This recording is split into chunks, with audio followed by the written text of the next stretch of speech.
2 వారాల క్రితం ఆర్మూర్లోని వార్డ్ 28లో ఒక మీటింగ్ ఏర్పాటు చేయడం జరిగింది. వచ్చే రంజాన్కి మనం ఎట్లాంటి ఫెసిలిటీస్ ఇవ్వాలి అనేది మాట్లాడడం జరిగింది. గత రంజాన్లోనే ఇక్కడికి వచ్చినాం, మనం ఈద్గాకి వచ్చినాం, సమస్యలు చూసినాం. కొంత మొరం ఇబ్బంది ఉందని చెప్పి తెలుసు. దానికి సంబంధించి మున్సిపల్ కమిషనర్ గారితో, ఎంఆర్ఓ ఆర్డీఓ గారితో మాట్లాడి తక్షణమే జనరల్ ఫండ్ నుంచి ఒక 5 లక్షల రూపాయలు పెట్టి మనము ఇక్కడ ఈద్గాకి కానీ గోల్ బంగ్లా దగ్గర కూడా ఒక పెద్ద బావి ఉంది, అక్కడ కూడా ఇబ్బంది అవుతుంది అని చెప్పడంతో అక్కడ కూడా సుమారు 150 ట్రాక్టర్ల మొరం, ఇక్కడ ఈద్గాలో కూడా ఒక 40-50 టిప్పర్ల మొరం ఆల్రెడీ వేయడం జరిగింది.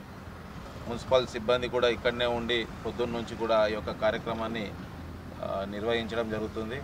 వారికి అందరికీ కూడా ధన్యవాదాలు తెలియజేస్తున్నాం. కాంగ్రెస్ ప్రభుత్వంలో ఎటువంటి సమస్యలు ఉన్నా సరే ప్రధానంగా బీదవారి కోసం, ఇల్లు లేని వారి కోసం, ఎక్కడ ఏ సమస్య ఉన్నా రోడ్డు సమస్యలు కానీ అన్నీ కూడా ఒకటి నిర్వహించుకుంటూ వస్తున్నాం. 15 నెలలైన మన ప్రభుత్వం వచ్చి ఎన్నో కార్యక్రమాలు తీసుకొచ్చినాం. మనం TFADC ద్వారా కూడా ఆర్మూర్ పట్టణంలో సుమారు 57 కోట్ల నిధులు కూడా ఆల్రెడీ శాంక్షన్ చేయించుకున్నాం. కొత్త మున్సిపల్ బిల్డింగ్ కూడా 6 కోట్ల నిధులు తీసుకొచ్చినాం. ప్రతి వార్డుకి సుమారు 70 నుంచి 1 కోటి రూపాయల వరకు నిధులు తక్షణమే ఆల్రెడీ మనం మున్సిపల్ సిబ్బందికి చెప్పినాం, కమిషనర్ గారు కూడా చెప్పినాం.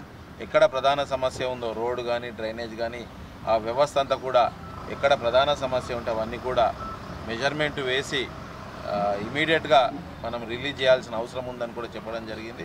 నిన్న కూడా మేము ఇన్ఛార్జ్ మంత్రివర్యులు జూపల్లి కృష్ణారావు గారితో కూడా నిన్న రాత్రి మీటింగ్ జరిగింది.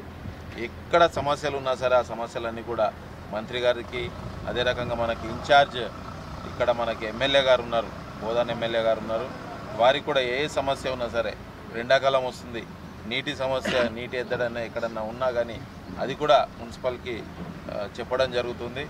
ఏ సమస్య ఉన్నా సరే కాంగ్రెస్ పార్టీ నాయకులం కానీ కౌన్సిలర్లు, మాజీ కౌన్సిలర్లం కానీ అందరం కూడా ఆ యొక్క సమస్యని తీర్చే విధంగా కార్యక్రమం చేస్తున్నాం. ముఖ్యంగా మోయిన్ భాయ్కి నేను అంటే సమస్య ఏదైతే మన మొరం విషయం ఉందో అవన్నీ కూడా ఎట్లా ఏమేమి జరుగుతుందో అనేది ఎప్పటికప్పుడు అప్డేట్ చేస్తూ ఈరోజు మనం వేస్తున్నామని కూడా పొద్దున్నే చెప్పినాం. ఏదంటే ఏ సమస్య ఉన్నా సరే అందరం కూడా కలిసి దాన్ని ముందుకు తీసుకెళ్లే ప్రయత్నం చేస్తున్నాం.